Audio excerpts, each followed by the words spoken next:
we all have to come to this, once again, hard to swallow pill realization that the level of censorship resistance and decentralization required is many, many orders of magnitude lower. And I'm sorry to say this, but it does not matter at all how decentralized the chain you are sending USDC to somebody on.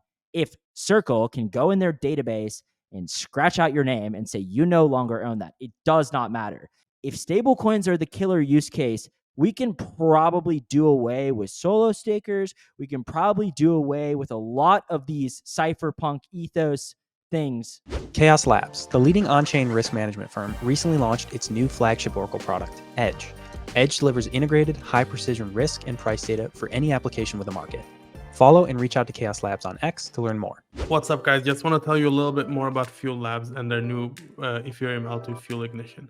So Fuel Labs is launching Fuel Ignition, a high-performance ETH L2 powered by their Fuel VM. With the launch of Ignition, the team is also launching Phase 2 for their Fuel Points program to reward users and promote growth. Make sure to check out fuel.network to learn more. Nothing said on 0x Research is a recommendation to buy or sell securities or tokens. This podcast is for informational purposes only, and any views expressed by anyone on the show are solely our opinions, not financial advice.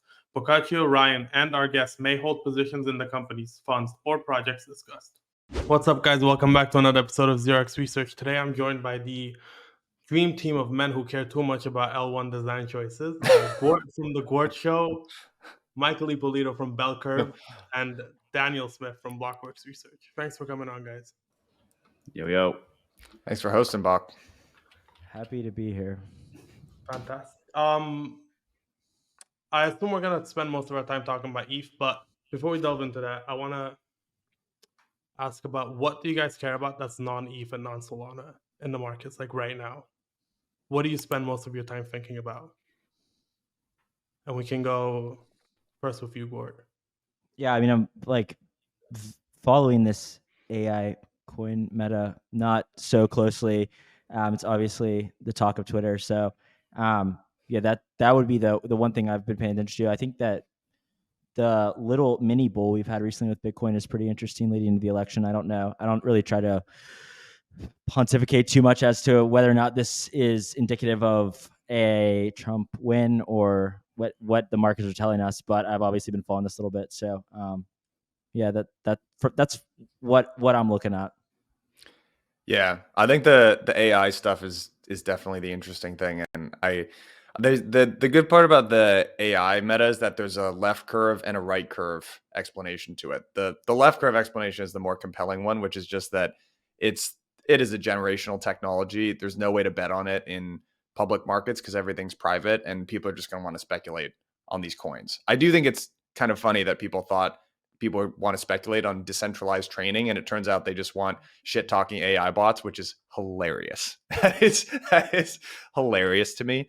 But the right curve is that it is a generational technology, and it does intersect with crypto in interesting ways. It kind of intersects with ZK in interesting ways too. Like if you can find a way to pipe in a bunch of arbitrary data from different execution environments and then get AI to interact with it, there are a lot of very cool things that you can do with it. So it's the perfect fusion of left and right curve investment thesis. So I would be on the AI train also. Yeah, the overlap that it is hitting with meme coins is pretty interesting as well. Like if we think back to last cycle, DeFi was the hottest thing, and we saw like a couple iterations on that meta.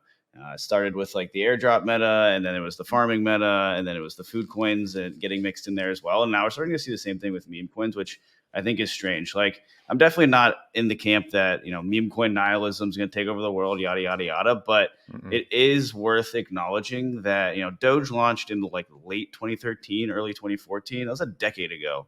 And meme coin activity is up 1,000-fold since then. So I'm also not in the camp that like this stuff is just going to end tomorrow. And we're seeing like active iteration on it. Like Boccaccio, what's that thing that just launched? I'm blanking on the name, but it's like the meme coin DAOs now, where you're basically betting on someone else to do the gambling for you. That's literally it. Meme coin. Yeah. Yeah. So that's the latest and greatest iteration of this. And then, of course, obviously, like, the AI version of the meme coins, where you have a bot just sponsoring one effectively. And I don't know, I'm still a little skeptical on how AI driven those accounts actually are. I mean, I'm sure they're like 95%, but like that 5% seems pretty interesting to me as well. That's what I wanted to bring up. Like, how likely is it that that account is actually what it says it is versus some guy just going base 16Z and just writing out tweets every hour?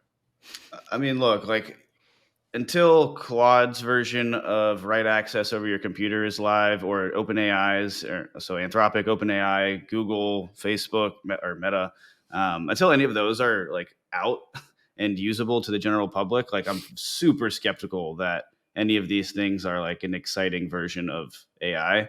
I mean, it's just like it's hard to assume that anyone else has figured this out before one of these big models is making it available publicly. That makes sense. Mipa, did you want to say something? No. I wasn't aware. Are you guys aware of what the goatsy meme was originally? Like, did people know what this? No. Enlighten me. I have no idea. Oh my god! All right, so that's what actually makes this so funny. So the goatsy meme is one of those like this. I don't know. This was when I was in high school, so 15 years ago, and it is an obscene meme. I don't even want to describe it. It's like not safe for the. It's not safe for podcasting, but it's a guy bending over and doing something unspeakable to his anus. And people, this was like the original kind of shock, gross out, stupid meme. People in my high school used to draw this all over whiteboards, and teachers would get pissed. And I didn't connect like Gospel of Goatsy. Don't look it up, Bakacha. I see your screen moving. Just don't. That's what. Yep. All right. Mistakes. Mistakes. Yeah. So I didn't realize that. It sounds like Gwart, you knew what that meme was as well, but I just find the whole thing very funny. It is like if the idea is it's supposed to make you laugh, it made me laugh when I thought about it. That's funny. Yeah, it's a bit. I don't know. I wasn't aware of it. With these new AI tokens, one thing that's been, because they kind of match, like you said, Dan, the Anthropic write access. I think it already went live. Like it's ordering pizzas for you, and now we have like 4. You saw it, right? Yeah, I saw the demo they did where you like have your Claude agent talking to the Claude web app, and then you can like iterate on things, which is super fucking cool. And so it is kind of crazy when you take this. We're seeing the early innings of like what these AIs, how they interact with blockchains and specifically meme coins. Like I don't know, when you start thinking about whether it's Solana's Fire Dancer or these newer chains that have a ton of capacity, like let's say Sui and Aptos, you start thinking about like what are AIs that can iterate with each other going to do on chain. And still, like if you think we have a lot of coins now, like buckle up, we got a lot more bullshit coming down the pipe. Do you think they're gonna actually use it though? I feel like that's always Cope is saying, "Oh, AI agents like how they can't use credit cards; they have to use crypto." I don't know if that makes a lot of sense. Like they could just, why wouldn't they be able to use credit cards? If I'm Visa, I'm like, yeah, let's give these things cards. Like I want fees and stuff. Why would I let crypto take it? Yeah, this is like the go-to.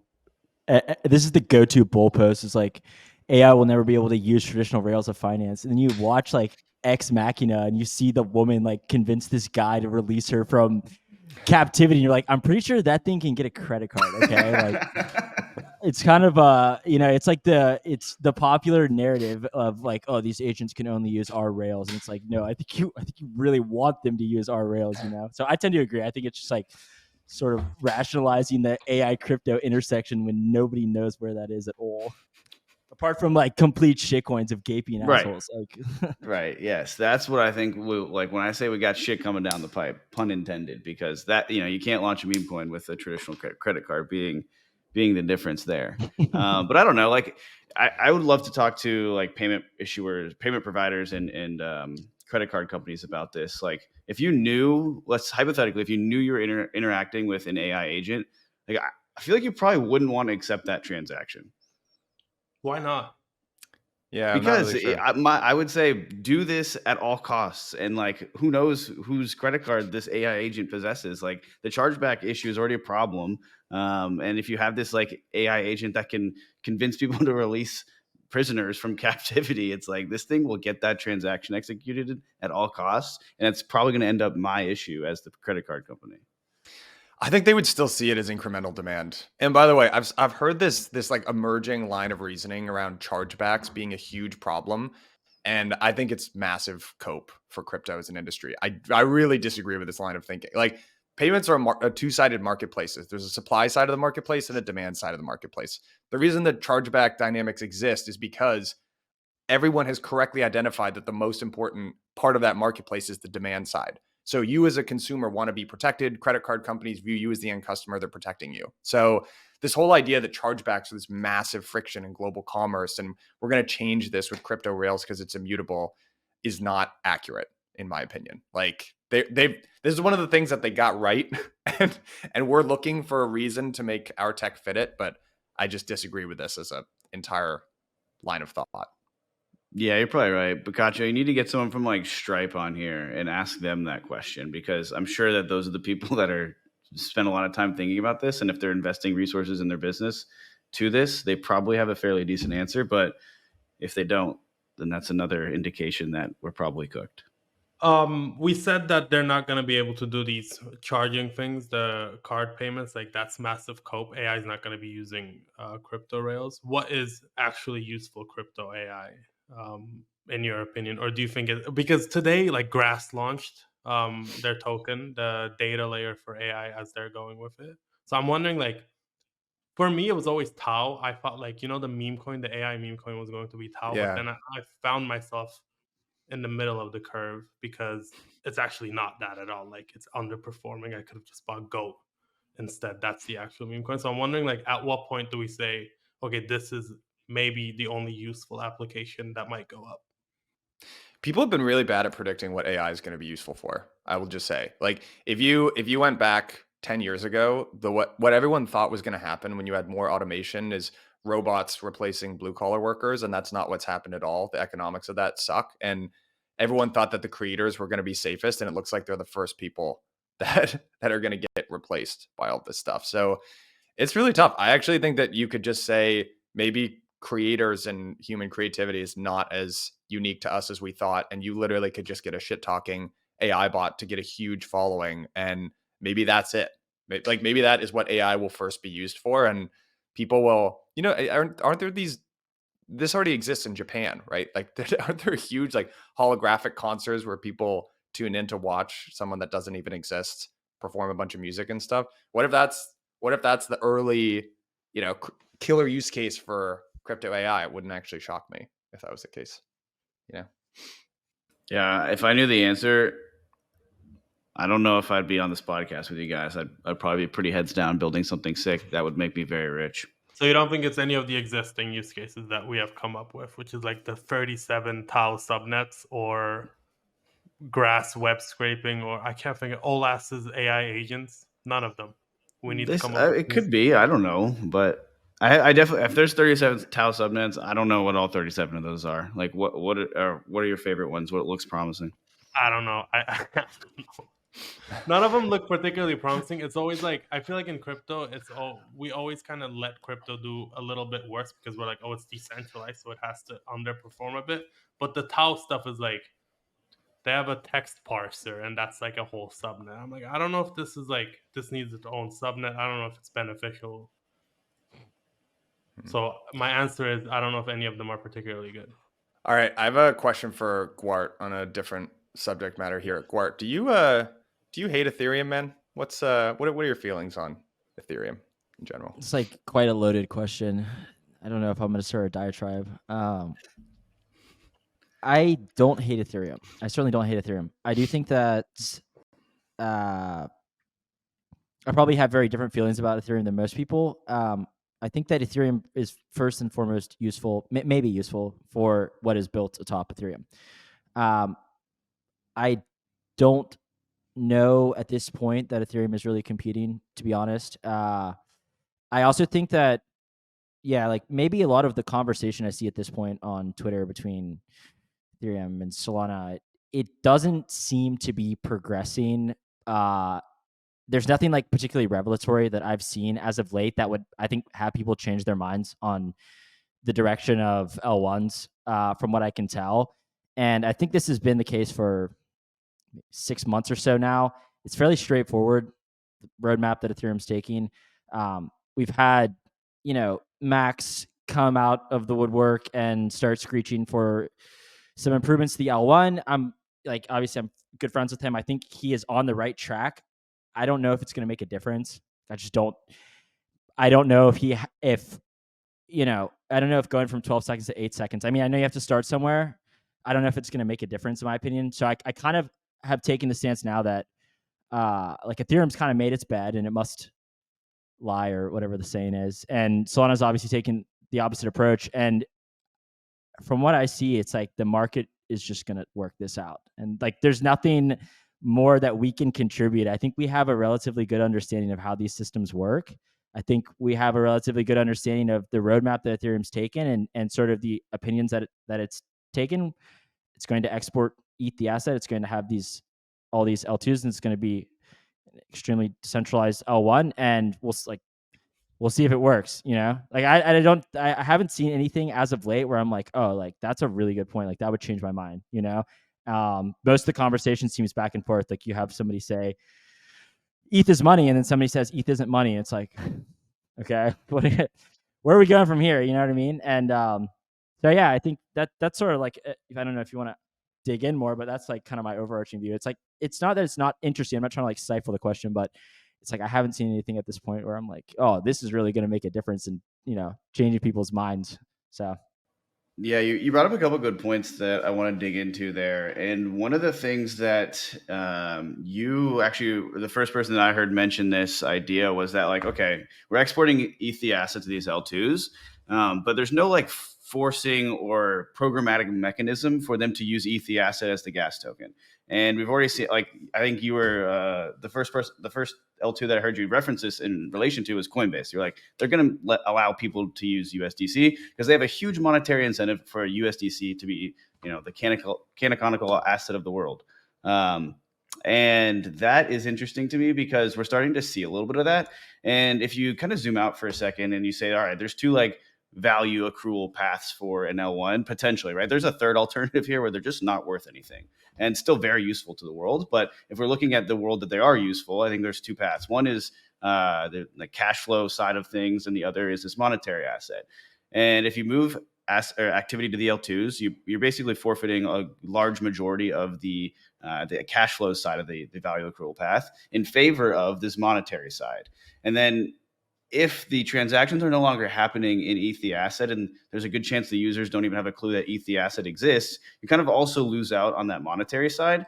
So I'm kind of curious where your current positioning is on, if USDC or whatever the asset is, it doesn't matter. Maybe it's the L2 governance token. If L2s become more incentivized to use a different token for gas, and the transacting users have no idea that ETH asset exists, does that impact the monetary premium side of the value accrual path in your mind? Yes, 100%. I'll go back a bit. You can actually, there's some really fascinating writing on this from 2015, 2016. I think a lot of us make the assumption that we're coming across this stuff for the first time and digging in. And there's a lot of people who have talked about specifically this specific point is economic abstraction. And this has been discussed for 10 years now. So actually, ironically, the guy who Jeremy Rubin, who's a Bitcoin developer, wrote BIP 119. He wrote that people will never want to hold ETH because it'll just be considered a utility token. Okay, so I have this theory. Now I'll give a little bit more of a spicy theory here. If you go back to starting in the ICO boom and then subsequently DeFi summer, and then for the majority of the last bull run, Ethereum itself had what I would consider to be sort of a monopoly. They had the only liquidity. They had all of the tokens, all the projects launching on Ethereum. And I think as this progressed, they saw people holding ETH, right? Because if you wanted to go and buy a shitcoin and gamble, you traded an ETH, and that was the base pair. And people held ETH because the frictions to bridging out, first of all, a lot of these other alt ones didn't exist. There wasn't much activity elsewhere. Ethereum had, for the better part of its existence, what I would consider to be sort of monopoly pricing power. Now, this can be a good thing in the sense that if you can capture a large enough part of the market at the onset, then you can sort of ride these tailwinds. My my thought is that Ethereum may have overestimated the effect of people holding ETH as a store of value, thinking of ETH as money. Their assumption was, oh, look at everybody, trading. It's the canonical asset of DeFi. It's being exported now to these L2s. We have restaking, so on and so forth. I think there may have been an assumption that, well, people want to hold this, when in reality, it may have been their only choice, insofar as, doing all of this stuff. And so now we're getting to the point where we're seeing these L2s. So I'll add one thing. I'm somewhat skeptical that there's much incentive to use these L2 tokens as gas. I think people have probably already realized that this just drives it to its utility value very, very quickly. Whereas if you use ETH as gas, it, in my opinion, will be driven to its utility value, but over a longer time frame. So, but I did make this point with, now we're seeing interoperability. Now we're seeing some chain abstraction. We're finally getting on the cusp of the point where users may not, by necessity, have to hold ETH in their wallet. And there is both a psychological and like a technical functional aspect of that being the case. So, I mean, we see with Base now, right? Like they've allowed people to start paying in USDC. I don't think this is especially bullish for ETH, the asset, as a monetary good, let's say, in the long run. So hope that was a comprehensive answer. No, yeah, it makes a ton of sense because when I zoom out and think, okay, let's fast forward a decade, let's say, there is some winning L1 that like global trade settles down to in some capacity. And I don't know, let's say there's like global oil trade, it happens on this thing, right? Like there's that L1 asset will more than likely exhibit some monetary premium if these very important global markets are being settled in this currency. That makes perfect rational sense to me. But so like I do buy into the fact that you can't have a monetary premium. That makes sense. I just think we are so far away from that world that it seems incredibly hard to rationalize the idea that today's asset prices are being driven by the fact that people want to use these things as like money or a store of value, with the exception of Bitcoin. I think it's like putting that aside into its like own vertical or conversation. I don't know. This has actually been my big issue as well with the exporting ETH as money to the L2, because there's no lock-in. And even if you go back to EIP 1559, the reason that the burn got implemented, there were other implementations that you could have done. But the reason why they wound up with the burn is because they didn't want people doing these off-chain agreements in something that wasn't ETH, actually. And so you can go back to look at these 1559 convos, and they talk about this concept of economic abstraction. But here's one thing, I don't know. I'm bringing this up. I'm interested, Gwart, to get your opinion on this, because I feel like you're inner Bitcoin maxi shows sometimes. And I'm on my second Bitcoin arc at the moment myself. So I think that, I think the big driver here of like, why is all this money in crypto is the currency debasement argument. I basically think the Bitcoiners are just like super hardcore right about one thing. And that is why all of this money is coming in. And it's not about applications for the time being. It's not about any of this other stuff. It's just people are looking for alternatives outside of the dollar. And then once you get into Bitcoin, you kind of weirdly wrap your mind around this whole space, and then you look for alternatives. So I think there's a big question of, okay, when people are looking for that alternative store of value, are they going to look at just Bitcoin, or are they going to look at it, hey, there are these like maybe 5 or 6 commodity money-like assets, and there's a spectrum of, some of them generate more income through maybe like execution layer fees, and some of them are mostly a meme but like super decentralized,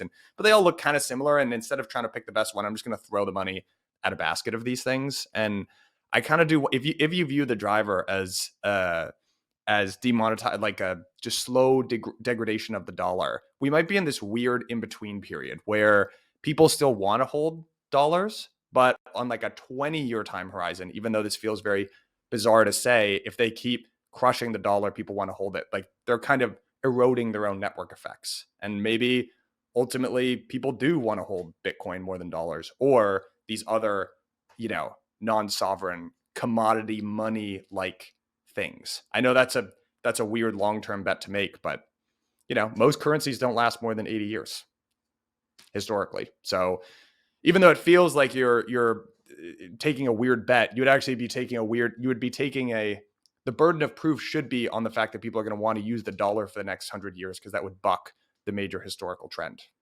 I think there is massive incentive to aggregate around a single non-sovereign store value. Like, I think this is sort of a subjective opinion. I think we can look at history and see like the store value aspect of gold compared to silver, like it's many multiples, right? Like there's in terms of like global understanding of money, there is massive incentive to aggregate. And in fact, when Justin Drake and the Ethereum Foundation started pushing this premise of ultrasound money, they realized this as well. They said it's likely a winner take all. So I do personally ascribe to the fact that I think we likely end up with a single non-sovereign store value, digital gold, whatever you want to call it. I think that this is quite likely, and I think the clear, front runner right now is Bitcoin. As for these other monies, I'm a little bit suspicious, to be honest, and a lot of my rationale is that I don't know that these other monies, like the income or like this idea of the internet bond or whatever you want to call it, I don't know if they're really designed to provide desirable returns. So like, I'll give an example. One of my objections to kind of the internet bond idea. So when you have, like, if you look at T-bills, right, like you're lending money in a stable currency, right? You're like, in theory, right? Like the US dollar being the stable currency here. And what you're looking at is, okay, so like what return am I going to get on this? And then like the relative, credit risk of whoever I'm lending money to. And you don't really want the currency denominated to be volatile in that equation, right? If you want to outperform the market, you're going to go look at equities. Bonds are quite different in that sense, right? And you may look at inflation, you're hoping to get a slight return over inflation. I'm not sure the internet bond is so compelling unless Ethereum becomes the non-sovereign store value, because if it's not the non-sovereign store value, you're really denominating in what is already a volatile, more equity-like currency, commodity, whatever you want to call it. So I don't know if that is especially appealing to investors for the long run. I mean, that would be kind of my personal opinion. And so like, it's funny, like we kind of try to come up with like different narratives. Like, should we go with the internet bond? Should we go with ultrasound money? Is going to garner this monetary? Like, we're all like looking for something, right? Like, why is this valuable, right? So I'm not like wholly convinced on that aspect yet. So yeah, I think I personally have kind of placed my bets now for a long time on Bitcoin, most likely being the non-sovereign store value. The rest of this stuff, like Dan said earlier, is something I actually agree with fairly strongly. Is I think a lot of these systems, proof of stake systems, a lot of these crypto systems could be extremely useful without the native token being very valuable. And that's not something that people want to hear. Totally edges in saying this. He'll throw it out there, right? But I think, he does push forward this notion. It's not popular, obviously, after Ethereum kind of cemented itself with the ultrasound money meme, but it is something that I believe this stuff could be extremely useful without it being extremely costly. And I would add one other thing, which is like something we should, like, lest we forget, Ethereum's current utility value, right? Like if you were to do like an MV equals PQ type equation for this, is probably 1/10 of what it currently trades at. So in terms of monetary premium, it already has roughly the monetary premium of gold or Bitcoin right now. So like this idea of like it's going to have, some massively outsized monetary premium, we're already trading at like what I would consider to be a 10x, and that's kind of pre-scaling, if you will. So yeah, I don't know. Those are kind of like my overarching thoughts. Just to piggyback on that last note, is like I see a lot of debates around this idea center around, well, if you do the cash flow, if you do like a PE or price to sales on Ethereum today, it's trading at 300x or whatever the number is. So therefore, the monetary premium is real. When you like rewind for how Ethereum got here, right? It was the first smart contracting platform to gain any traction, and that it became the only way to bet on smart contracts or the idea of DeFi or the idea of NFTs, whatever your thing was. That was how you could bet on it, and there were no options. This kind of ties back into something you said earlier, right? Like if there is one way to bet on it, you are going to bet on it if you want to express that view. And that would lead to this more speculative premium rather than you fast forward to today. And we have a wealth of different L1s or L2s where this activity is occurring. And so to me, there's like a huge piece of history that plays a very important role in why Ethereum is where it is today. And that's a part that I think oft gets overlooked, is kind of going back to that unfortunate third view, is these things could just not be worth that much. But Ethereum's origin kind of pushed that multiple. It's worth $315 billion. That's a fucking massive number. I think there are two components to this. I'm actually going to push back on, I'm going to be the contrarian on this podcast. I think two things can be true. I think Ethereum could have misunderstood what people found valuable in them, which I agree with. But I also think they kind of I think they actually arrived at the right answer. And here's I think there was people like to debate, is this a DCF type thing or is this a monetary premium type thing? There's a middle ground in between those two things. Honestly, I think L1s look very much like treasuries, which are monetary assets. Basically, treasuries are money for institutions, and it's just like something that has some amount of capital appreciation, a little bit of volatility, and gets a nice yield on top of it. And if you think about the world as denominated in like large pools of capital that are seeking different types of returns, you kind of arrive on, okay, there's equities for like if you want to just outperform and compound capital, but you want to take on more risk. Then there's commodities, which is uncorrelated with equities. And then there's treasuries, which are basically, okay, it's super liquid. I get a little bit of return and like lightly outperform inflation. And that's the biggest market in the entire world. And if you look at what Ethereum and Solana and these other L1s are, that's basically what they are. Like, yeah, a ton of the yield is going to get sucked up to the app layer. Like, you're going to lose a lot of it. But I think you can just kind of squint at it and be like, this is a deeply liquid asset. It is going to be able to generate some amount of excess yield if you're a holder and a staker. And everyone's going to say it's a productive asset, which means that it has a way bigger market cap or like way bigger TAM than Bitcoin. And this is why the market for treasuries globally is a full order of magnitude bigger than the market for gold, because they're supposed to do the same thing. It's supposed to protect your purchasing power, but one's a meme. And the other one is supposed to protect your purchasing power, but it's like for middle of the bell curve people that want to be able to calculate a yield. And guess what? It's like people want to be able to calculate a yield. So I don't know. I think they actually kind of got it right. If anything, I think they kind of just tried to skip to the end of where this architecture was going to end up, and they had no thought of path dependence at all. And I think yeah, go. Well, I was just going to say like that was sort of the point I was making insofar as if ETH becomes the global reserve currency, then we can create some type of corollary with the US dollar and treasuries. US dollar having global reserve status, treasuries being that. Now, if it doesn't, however, then it becomes closer to, I don't really know how I would describe it. I don't think the system is really designed to seek outsized yield. In a sense, it's sort of designed the opposite way. And this is one thing that I heard like John Charbonneau say recently. He said if Ethereum has higher real rewards, then we'll see a more distributed decentralized validator set. This is intuitive in the short run, in the sense that if a solo staker, right, will be more, I'm using an extreme example, a solo staker is going to be more incentivized to run a validating node if they're getting 10% versus 1%, right? Like going through the difficulty of doing that. And also that could also apply to small validating entities, right? Like a more distributed set. This is not an equilibrium in the long run, though. This is what I push back on.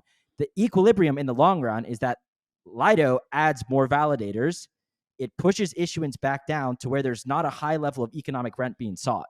This is why I think that the monetary premium aspect is correct, but I don't think we should rely on this like notion of real yield or anything. It's not like it almost doesn't really play a role in exporting the actual ETH hard money aspect. It's not like it will never really have outsized returns on this yield. It will just be almost programmatically exactly inflation, I think. And that's also before, like you mentioned, this is sort of sucked out to people who are reducing MEV, reduce like L2s, right? Like I mean, all of this stuff sort of drives this closer and closer to like a true commodity value. Commodity value of running a box is very, very low, as Kyle Samani likes to point out, right? It's not that expensive. If you did this on a per transaction basis, it's like many quadrillions of a penny or something. So I agree, and I also think, even though he doesn't describe it in these words, again, I'm not even sure that Solana. I just view it a little bit differently in the way that I've heard Solana. But Solana's very focused on like the cash flow from the execution layer and putting everything on one layer, and that is more conducive to at least my vision of how this could play out, which is you want to retain some amount of structural yield, that accrues. Yeah, to your token. I'd agree with that. Like Solana is more intuitive as to why on a single layer you could model these more off like the MEV or whatever, however he says it, right? Being like an actual cash flow. I mean, I don't think this is long run sustainable. Like I think these systems are like almost all of crypto is like structurally designed to like seek as little rent as possible, or people will opt out into new systems. And so like I don't find these things to be like lucrative endeavors. They're lucrative in the short term because people are putting 15% slippage on their shit coins. You know what I mean? And validators are making heaps of money. The demand is outpacing the equilibrium supply where these actually look, like over a large sample size. I'm kind of bullish though on people keep setting high slippage and and gambling on shit coins. I'm like I'm long-term bullish on that, Mark, because people were saying this about Coinbase when they started in 2013. This is why Wall Street hates their exchange business, and they were like, fees trend to zero. Well, guess what? 11 years later, they're still raking in fees, and it's actually really egregious, the split between what they charge the institutional part of their customer base versus the consumer part of their customer base. Everyone knows this. They report it now in their earnings every quarter. And all the retail people just stay paying the high fees. It's a really inefficient market. People like this stuff will stick around for longer than people think. Yeah, I think. Yeah, I agree with that. And just to add, like, I'm very bearish on the idea that aggregate fees will go to zero. Like, sure, I don't care what happens after I'm dead. I'm sure at some point, yes, that's the case. But I acknowledge that there are teams actively that's true. But there are teams actively trying to reduce the amount of fees that go to the base layer, right? This is the Sorellas of the world trying to make better auctions for dexes, right? That makes sense to me, and that will happen. But if there is a good worth paying for, you are going to pay for it. And in a perfectly rational world, like shitcoin, like pump fund probably doesn't even exist. Right? You lose money. Gambling doesn't exist. But like we look at the real world that we all live in, and there's strip clubs, there's bars. Like people like to do stupid things. It's just how the world works. So I feel like if you have this really rationalist view, then yes, fees go to zero. But if you zoom out and think about how humans interact with things, it kind of looks a little different. And that's, I think, a key thing that people shake off. Now, if you are like hyper bullish the AI world, that maybe those agents are hyper rationalists and none of this exists, but who knows? But fees have kind of gone to zero, no? Like compare Ethereum to Solana, and then now we have Hyperliquid, which has no fees on their chain because they realize they can just charge for open and close. So right, so like they're still making money, right? Like I don't mean a specific type of fee. I mean like the system as a whole. Okay. So I see like priority fees never going down, but I wouldn't like just regular fees. I don't think it wouldn't make sense for them not to go to zero. Like in your lifetime, I think over the next like 5 years, the next iteration might just not need it at all. Like layer Gen 4 blockchains. No, just priority fees. Well, sure. Right. Again, I think you're just making fees off X, whatever X is. And I think the Solana argument to this is validators will charge some margin on top of bandwidth, where whatever bandwidth costs per transaction, you just charge 4X that. And like, that's what you make money. That's the base fee. And then if you want priority access to state, that costs priority fees or some MEV tip system, right? We have Jito today. People think that will go to zero over time, and I just take the other side of that. I understand that there is incentive for that to happen, but I do not think that we live in this world where that exists. Yeah, I think that there's also a strong fee preference when it comes to financial markets. Like if you look at what brokerages can charge on fees, that's gone. People used to pay hundreds of dollars to trade like on a per trade basis, which is ludicrous. And then it dropped from $5 and then to $0. Does anyone think that these brokerages aren't making money hand over fist? Like, no, they just do it in a slightly more invisible way to you. And so if those transaction fees ultimately go down, like if you aren't paying gas, you are still paying in some other way. I would actually guess that it's almost a one-to-one. If you imagine like a balloon here, if you push down on the transaction fees, it has to come out in terms of MEV or something, because these people these are smart, sophisticated financial actors for the most part, and they're gonna find ways to extract value. I think it's just order flow. I think it's Yeah. like all goes to order flow. Like all Same. these systems can go to order flow, and like I don't know if that's really the idealized vision, but like I got Kyle Samani saying that is where it's going. Like people are being honest, I would say, about realistically, and that's not so bad for execution, right? Like for users, yeah, it's like quite centralizing. It would not surprise me in 10 years if there are 3 validating entities on Solana, and it's Citadel and Rentec and like Susquehanna or something, XTX. Like that would not surprise me. And fees could be 0, and it could be extremely useful. So yeah, I wonder if that's also Solana is right. The other reason, there's a cultural reason I think why people are more willing to criticize Ethereum is because they went from the upstart to the incumbent. And so right now Solana is like, well, every L1 believes they're the underdog, right?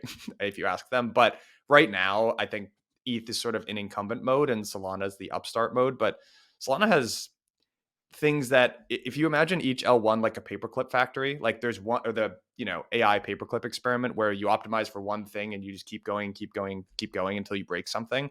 The ETH thing that ended up breaking was this monomaniacal focus on home stakers, and they misunderstood that I feel like what ETH did was, instead of, what they actually got right was, I love that Press Switch interview that you did, Gwart, like getting the token standard right. And it was kind of decentralized and people like that. And it was like a fair place to gamble, basically. But I think what Ethereans understood was people are coming here because it is the most decentralized, where you probably just need some base layer of decentralization. And then anything after that incrementally doesn't matter that much. Like, I do think decentralization matters up to a point, but then you go too far and then it actually degrades the experience of why people are coming there. But Solana has this too. Like, Solana is monomaniacally focused on getting everyone onto the same layer, which I don't think works on the long run. So you're going to start to see the same Solana alignment issues materialize that you did for Ethereum. It's just not obvious yet. One, because they're the underdog and no one wants to criticize the underdog. But two, it just hasn't manifested because everything is on the it's working trajectory for that at the moment. But there'll be issues with it eventually too, I think. I wouldn't even say everything is working, because you can go on Solana and everything is not working. Like last time you were on, Mippo, we talked about how Solana is going to face some issues in the bull, especially due to congestion. And I think like what you're saying is right. I think it's going to get even worse and worse. And people realize it now, but you can't bring it up. I don't think it's because of some underdog story. I think it's because if you say anything, like either Daniel Smith or Mert will be in your reply saying, dude, you suck. Go back to L2s. And it's like, it's not that though. Like Jupiter airdrop, how many people? I think it was 1 million transactions or something. And you just couldn't do anything on the chain. Now you need to, every single transaction that I want to do. First of all, I can't transact through Jupiter. Radium is impossible. I have to use bots constantly and like get slipped to death, which is great for the fees. You know those fee charts that you keep posting, Daniel? It's like half of those are just people on Telegram bots because they're like, I can't get a fucking transaction through. So I think that's going to be the crux of Solana. You were right, Mippo, 3 months ago. But that actually is because of the monomaniacal like engineering focus. So like Alex Watts was the one that pointed this out to me. So this is his insight, not mine. But there are no partial reverts on Solana. So there are partial reverts on Ethereum, and the reason for that is because validators need to keep multiple up to over 1,000 different copies of state at any one given time, so that you can do, if you're like got an if then transaction, like a bunch of things that need to happen, one part of that transaction can revert and you can still keep the first part of the transaction. Solana is like, hey, we need to get everyone on one shared state. That means we need to minimize the overhead of needing to maintain as many copies of state. And so they don't require validators to do that. And as a result, you get no partial reverts on Solana. So if like any one part of your transaction chain breaks, the whole thing reverts. That's why there's no free lunch. Like every single thing is a design trade-off. And like the focus, that by the way is the thing, people saying that Ethereum not having no North Star is cope. It is the single biggest existential threat to Ethereum that they cannot agree on what they're all building. It's nuts to me that they can't do that. But, North Stars have challenges. And I think this is the Solana challenge that's eventually going to manifest over time. Chaos Labs, the leading on-chain risk management firm, recently launched its new flagship Oracle product, Edge. Edge delivers integrated, high-precision risk and price data for any application with a market. After 2 months of securing Jupiter, Edge has already secured $30 billion in volume and more than 60% of all Solana perps volume. Edge is comprised of 3 components: high-precision price data with an integrated risk engine, automated delivery of real-time parameter adjustments on-chain, and secure delivery of custom data points via zero-knowledge proofs. Follow and reach out to Chaos Labs on X to learn more. Thanks again to Chaos Labs for sponsoring today's episode. What's up, guys? Fuel Ignition is finally here. Fuel Ignition is a high-performance L2 solution that aims to solve both state sustainability and performant execution as an ETH rollup. Ignition is built upon the Fuel VM and a UTXO-based asset-centric architecture with ETH-grade security. Make sure to check out the growing Fuel ecosystem by participating in Phase 2 of the Fuel Points program today. Visit fuel.network to learn more. So since we've basically just digressed into only comparing Ethereum and Solana, I do have one specific question here, where if you look at Solana, you have Tolly banging the drum, being the leader of the community, increased bandwidth, reduced latency. They've even created a new 4-letter acronym for this that's floating around Twitter. When you look at the EF, Gwart, I listened to your pod with Mike the other day, great pod. And one thing that caught my eye there was, he reiterated that the EF does not have any internal meetings that are not in the public eye for everyone to view. And I totally understand the decentralized ethos of that and think that makes a ton of sense. But when you look at the issues around Ethereum today, and to Mike's point, there's just a lack of agreement on the direction. There are people who yell at me for saying that. But there are 2 separate communities. One wants to scale the L1 right now, and the other one wants to continue to focus on the roll-up centric roadmap. And it's hey guys, maybe 1 or 2 internal calls just to really set priorities and goals. That's really standard in a corporate structure. Obviously, this is different. Obviously, there is an ethos side of this, and I enjoy that they do everything in public because I get the privilege of reading it all. But I'm just curious on the crowd's take on is that the best? What's the trade-off here? If you're giving up the alignment side of this for decentralization, do you kind of lose some ability to move fast and ship new products? Yeah, for sure. I think. I think that Ethereum does have a North Star. Okay.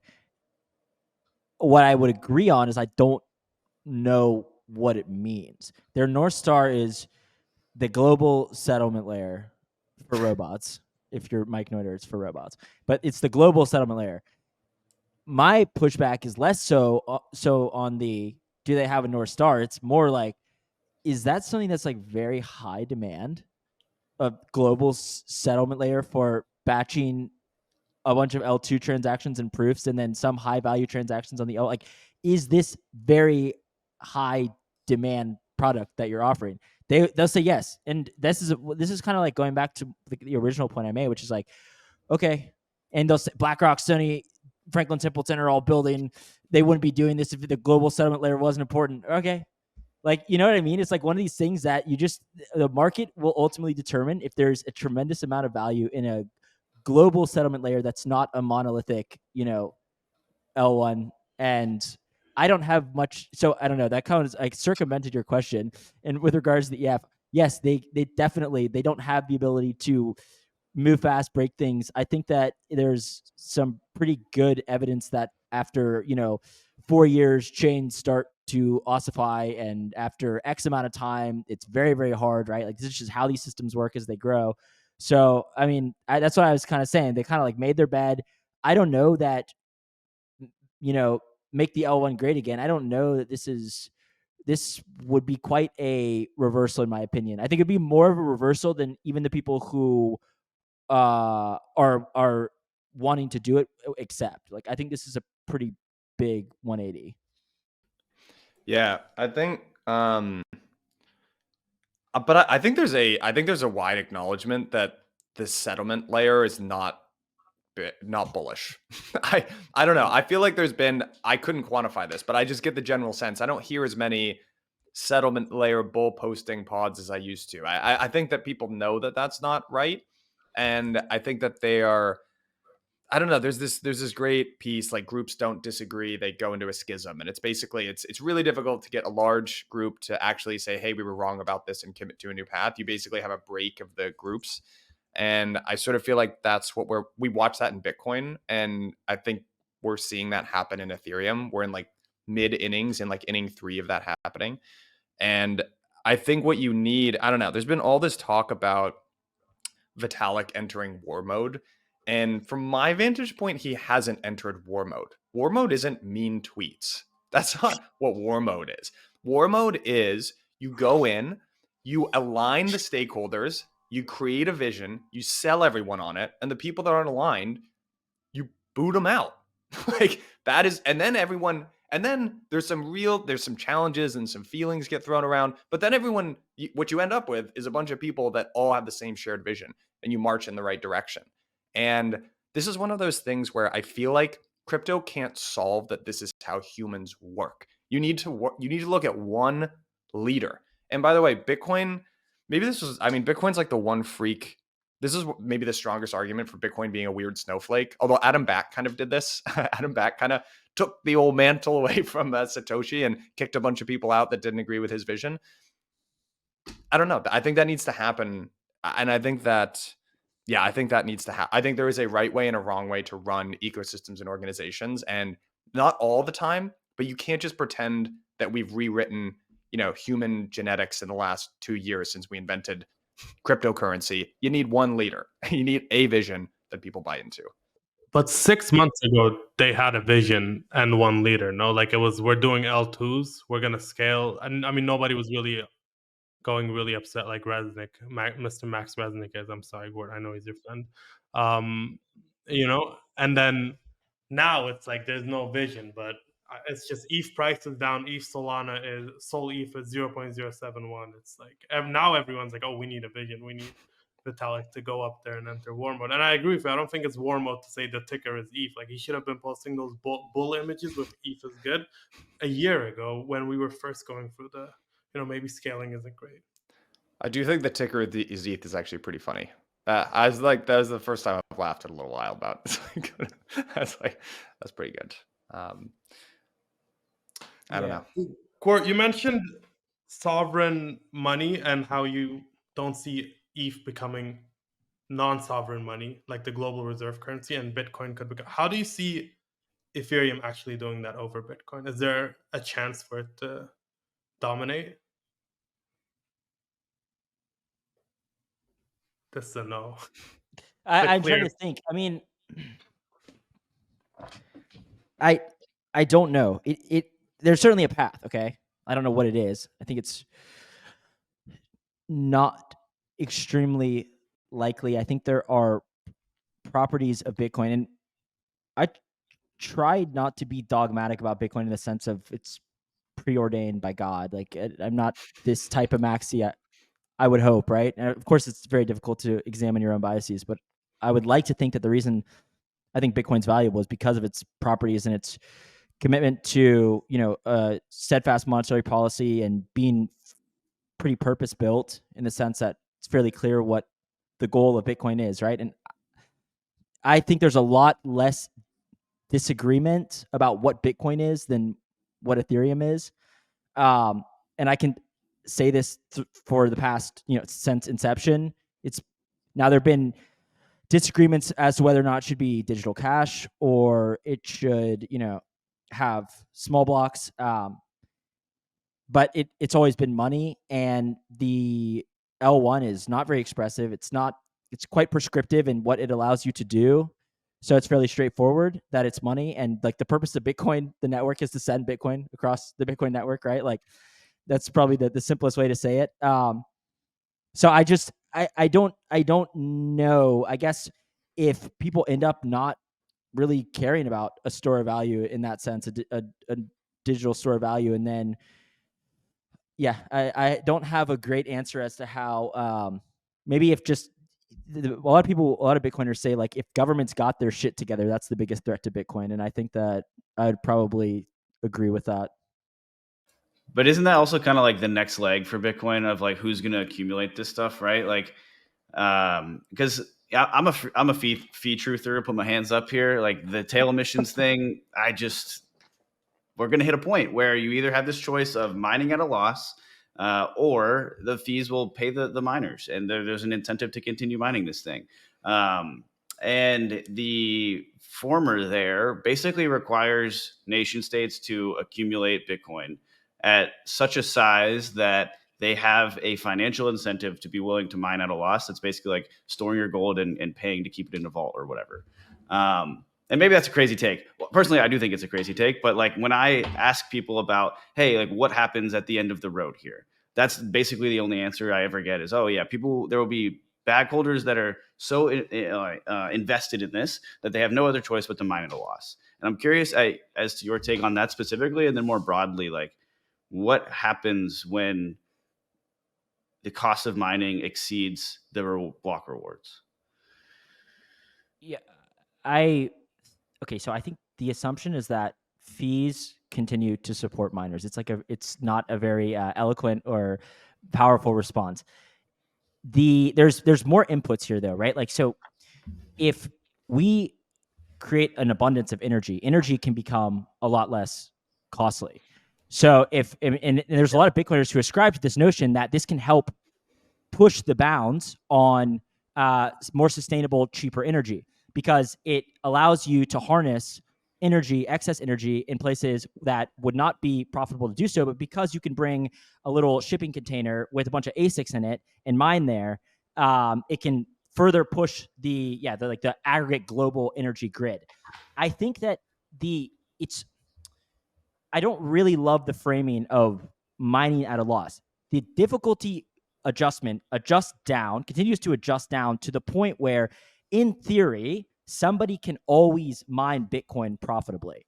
Now, is this sufficient to secure the network? We'll have to see. The assumption, obviously, is that this 10x, 100x demand, it's the go-to crypto rationale of we're going to grow the pie so much that it will support this, right?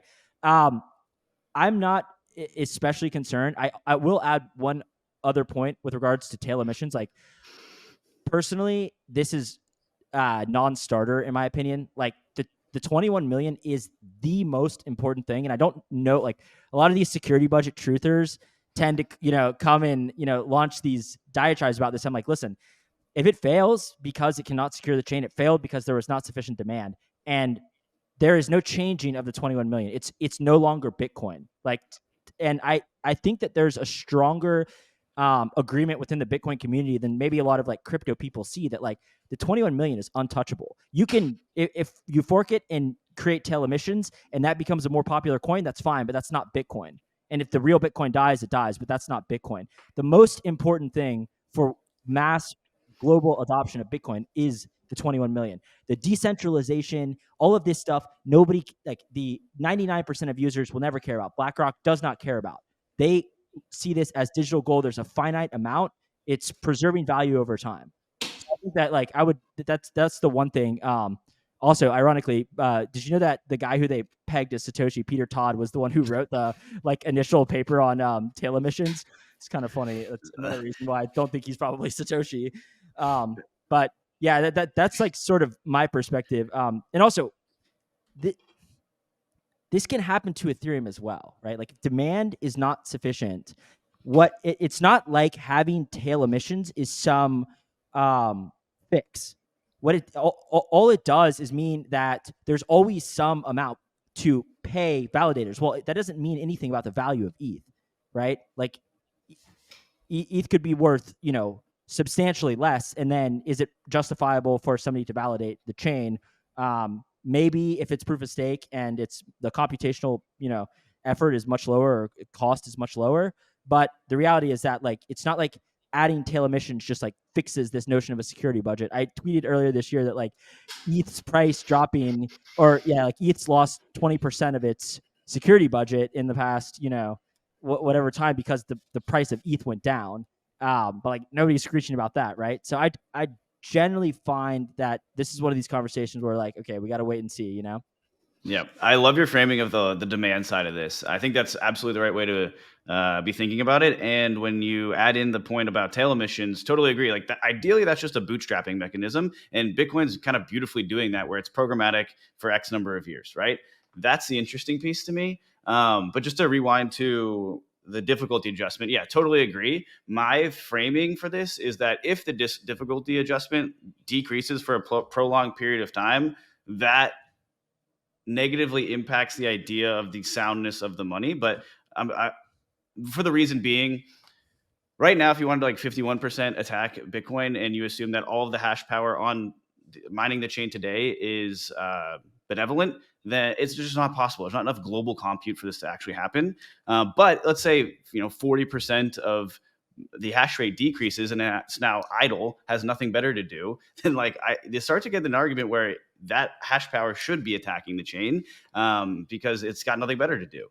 So I guess the broader point is if difficulty falls because hash rate falls, does that weaken the soundness of the money, if you will? Well, it's not an ideal outcome if like difficulty adjusts down. I would completely agree with that. Like, ideally, we want this to like continuously adding hash rate to the network, right? Like adding computational power. So I would generally agree with that. My only point in saying that was that there is a self-correcting mechanism. We don't want to see it drop 80%, but there's a self-correcting mechanism whereby somebody somewhere in the world can mine Bitcoin profitably, and this difficulty adjustment constantly adjust such that Bitcoin is roughly, the cost to mine is roughly the value of a Bitcoin itself.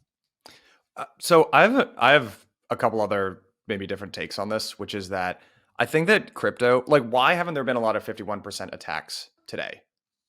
Just out of curiosity. Like, why has that almost never, or there's only a handful of times that's successfully been done?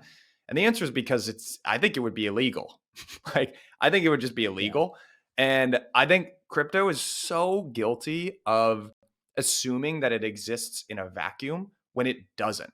And so imagine a future where Bitcoin is more successful or just getting adopted at the rate that it currently is. Like, imagine the United States or other important governments own a non-trivial amount of Bitcoin.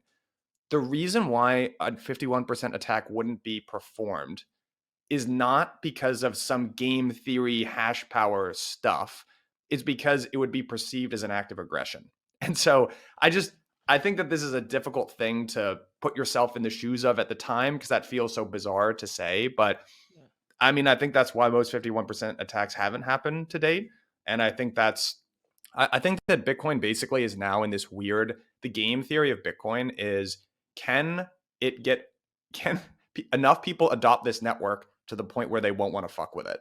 And I think that that's a pretty solid bet. I think that it will. And I just like as a final, just putting my foot down on something that I find very frustrating. There's a lot of like technobabble debates in crypto. It's like these idea, like incentive, like mechanism design, complicated attacks, and I've just never seen any of these things manifest. And I have a suspicion it's because of what I'm talking about. It's that all it does technobabble. It's I don't know. I kind of had this thought at one point of, because we got really deep down this rabbit hole a couple of years ago about like auctions and incentive design. It's like, dude, this is all important, but I'm not 100% convinced that it's as important as everyone thinks that it is. Also, anyway, like the other, like with proof of stake, I think Ethereum could like totally brings this up, and I think he's pretty spot on with regards to economic security. Like the risk of attacking a proof of stake network and the other stakeholders just deleting your stake, just scratching it out and saying that's not the chain anymore, is enough of a deterrent. And so like this is why like when he says economic security is a meme, he says it, like there's a number of different directions you can go with that, but like it's practically true, especially I would say with proof of stake networks where there's not a tremendous amount of investment in ASICs and not a tremendous amount of investment in energy or, like energy purchasing power agreements, whatever, like sunk costs. With proof of stake, you can literally just agree to delete everybody else's stake and say that's not the chain anymore. Like, who's going to attack that, right? $80 billion worth of economic security. Like, who cares? You could have $100 worth of economic security. If Coinbase is going to say that's not the chain, that's not the chain. Like, you know what I mean? And so I generally agree, like, legality or, proof of authority stuff, like, this is obviously why. I mean, it doesn't, there's some economic security where beyond that, it's just like, this is complete drivel. Yeah, and I think the reason why people hate that argument so much is because the cypherpunk ethos is we're trying to evolve this system of this is why people talk about property rights. You're trying to have some other system that enforces these rights on a global basis, which is independent of governments. And I think you get there. I just don't think you get there in the same way that everyone else thinks that you get there, which is that you design these like concrete, etched in stone, game theory, optimal, perfect ways to avoid this stuff. Where I think what you just need is enough important global stakeholders to buy into this stuff. And then eventually no one's really going to want to mess with it. In the same way that you wouldn't, like, why are there no like main, like really large scale cyber attacks that happen in between the United States and Russia and China? It's not because the mechanism design and the security is so good. It's because everyone kind of knows there'd be an act of aggression and no one's going to want to push it too hard. And I think it's a really different way of thinking about blockchains, but I think that's the game theory that we're really playing here. You're playing to get enough people to have economic stake in this system to the point where they won't want to destroy it. I think that's what we're doing here. Well, I also think of maybe a slightly more acerbic take is that it doesn't pump their ETH bags. If you can say that Ethereum could have just $1 billion worth of economic security and be fine, like that doesn't play into the like circularity Ouroboros of ETH proof of stake. When you can say, yeah, I mean, ETH could be worth $10, and as long as Coinbase, Lido, and Kraken agree, what's the canonical chain? That's the canonical chain. That doesn't sit well with people who hold massive bags of ETH, right? And think of ETH as this enduring, value capturing asset. It's designed such that we want it to have value, right? Like, you want it to continue to accrete value. This is another hot take. I didn't really hate the Ouroboros. Like, Ouroboros is legit as a form of demand. I mean, it is people wanting to. There's this pretty natural human tendency to say that the desire to speculate isn't like fundamental. It's not as good. There's a moral judgment put on it, but it's very steady demand. I mean, this is like one of the oldest industries, like people gambling and doing stuff. I don't know. It's real. I mean, I would bet on that as a continued source of yield. I didn't really like the Ouroboros comments because I think it just cast a moral aspersion on a real form of demand that didn't really need it. But I wanted to get to, oh yeah, go Gwart. No, I was just going to say, like, there's literally 99% of the activity on blockchains is either some financial engineering Ouroboros or shitcoining. Yeah. Like, there's very, very few people who are using blockchains to escape financial oppression. And if they are, they're using Tron. So like when you say that, like there's like, it's all speculation. It was all speculation in DeFi summer too, right? It just seemed like it was building out these, this critical infrastructure. And it's like, dude, people were dumping the shit out of all the coins they farmed, right? Like, it was just that people were getting 1,000% APY. Now you can do 1,000x on some Solana shitter. Like, it's not really that different. Right. Yeah. So not even historically, but if you look today, if you pull up top contracts on Base, Mainnet, Arbitrum, Solana, Aptos, with it's all some completely nonsensical activity. Like, okay, Aptos had the Taptos game. All right, that was basically to stress test their system, which respect, that's important to do. What was Taptos? It's just like the Telegram click. Was it the nice? Was it the stress test though? Because they kept bull posting. They're like, "Wow, Aptos activity is off the charts," and it's like, "Yeah, you have like 400." Well, yeah, because you're flexing that your thing is working. Right? Yeah. Agreed. No, I don't think. I mean, the messaging matters here, and you can't be like, "Wow, we're the best. Look at us for a reason." Like, we have all this valuable activity happening on chain. No, like, look at our tech. Like, it's working very well. That's the cool, in my mind, piece at least. Yeah, right. But point being that all of the activity across all of the chains, as Gwart said, is just silly. Like that's the state of the ecosystem. We need those material apps. So when people look at Solana today and be like, it's all shitcoin, I'm like, brother, where isn't it? Please enlighten me, because I want in. Tron.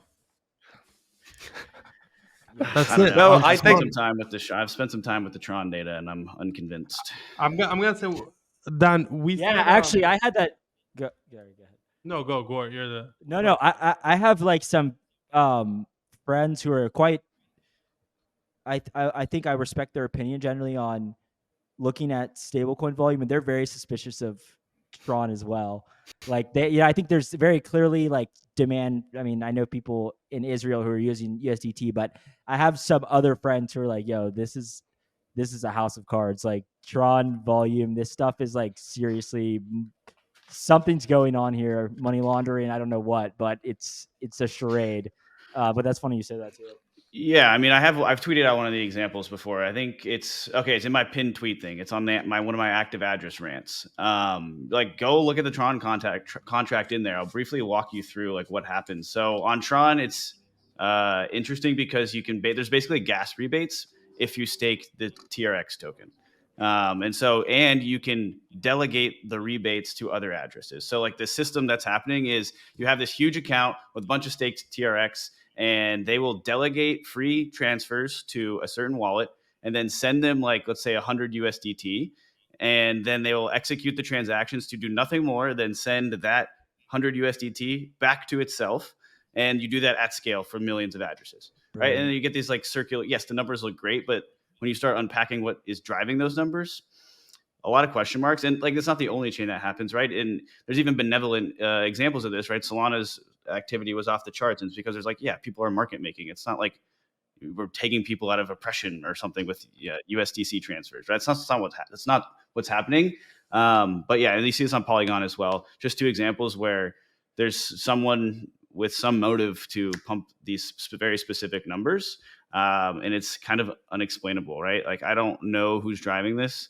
But like, when you see these Tron numbers, I feel like everyone's like kind of suspicious, but as someone who has unpacked some of the data, there's some interesting things going on. Do we have anything else that we want to, Daniel Smith, any other controversial takes that you want to talk to Gwart about? Gwart, you a big Silicon Valley guy, Gwart? That was the inspiration for the name. Yeah, it's just a character on that show. It doesn't say a word the entire show, but I thought it was pretty hilarious. So I rolled with that. It's a funny name too. It's just like very ridiculous. But yeah, I love that show, obviously. Yeah, great show. I think that's all the important questions then.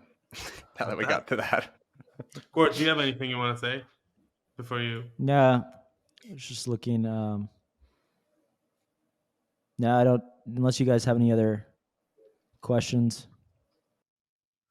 Looks good to me. I might ask one more actually before we because I wanted to ask a question, and then we got way too deep into that. How do you see L2s go? How do you see L2s change going forward? Do you think we're going to get more generalized L2s? Do you think we're going to go fully like app chain rollups, or do you think there's going to be like a nice mix between the two? Yeah. Well, okay. If I was to go back, and I think that probably other people on this podcast would agree, I sort of operated under the assumption that any chain that is very purpose-built or designed for a very specific use case is going to be better than some, like general purpose L2 or, even Alt L1. Like, I guess my assumption was that a protocol would be designed very specifically for a use case, and it would only do that because surely a perp dex that is just a perp dex is going to be better than a perp dex with Aave and other stuff launched on top.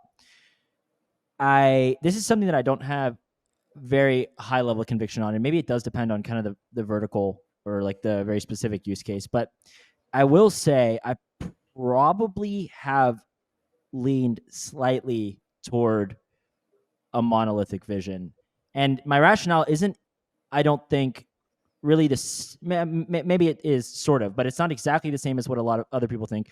I put it in like a slightly different context. we can improve bridging. Certainly, we can make it cheaper. We can make it faster. We can improve wallet UX, end user UX.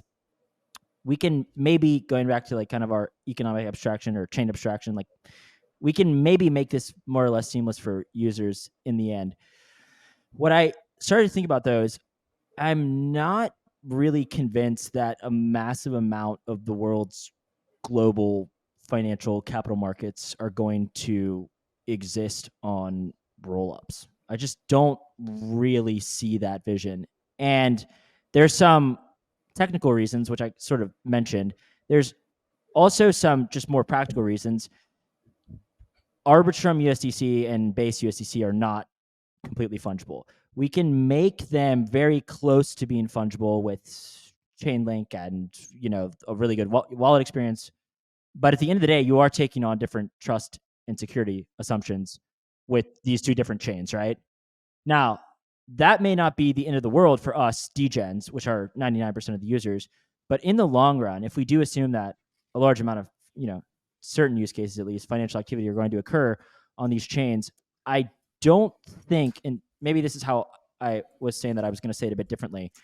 I don't think that this is a massive unlock versus traditional finance. I really am not sure. I think there's this assumption that like traditional finance isn't composable, and it's actually not that bad. Like you can go on E-Trade and you can get a margin loan against your stock portfolio, and you can do it pretty quickly, and you can have it deposited into your bank account. It's not like Aave. It's not like an atomic transaction, right? It's not immediately liquidated. But traditional finance is not something where, if Goldman or Bridgewater wants a loan against their T-bills, they can call up a lender and figure out a way to get a loan against their T-bills or whatever it may be. Or they can do this probably on the internet now. So I have probably, for this reason alone, started to think that the single massive unlock may be a global unified state where we can max out on what we throw on there. Now, do I think that this means the NASDAQ is put on chain? I'm very suspicious of this. The one example that I can think of that is intuitive to me and seems the most likely is stablecoins being on a single global state makes a lot of sense in my mind. Tron is probably the best example. Is I guess we just shit talk Tron for a little while, but I think personally that it's being able to send somebody Solana USDC and it exists on a single layer, and you don't have all of these different chains and different trust assumptions. That's probably one of the bigger unlocks, I think, versus traditional finance, right? If we want to be better than traditional finance, something like stablecoins is something in Nigeria for fractions of a penny in 3 seconds. That is a very big unlock. So I don't know if that's it's not very bullish L2s.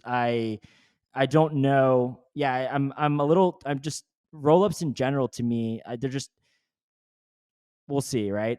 I'll add one other thing actually on this note, and this is like a take that it's like a hard to swallow pill for crypto, but I feel very, very strongly about this.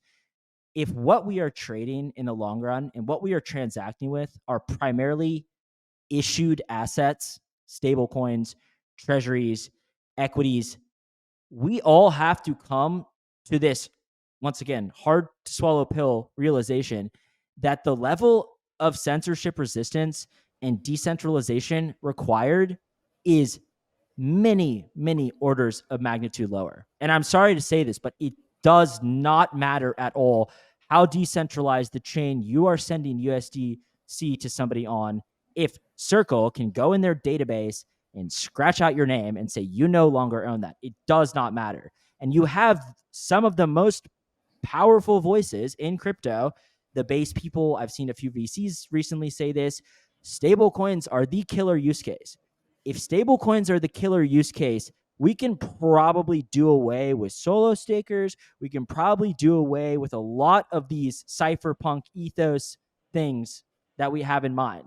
Like I just this is like something that is just very binary to me, but it seems like people want to push back on this so hard. I'm like, dude, it does not matter at all where you're sending somebody USDC. The permissionless access and ease of spinning up what? That's the unlock. Does not matter if there are 5 nodes. It does not matter.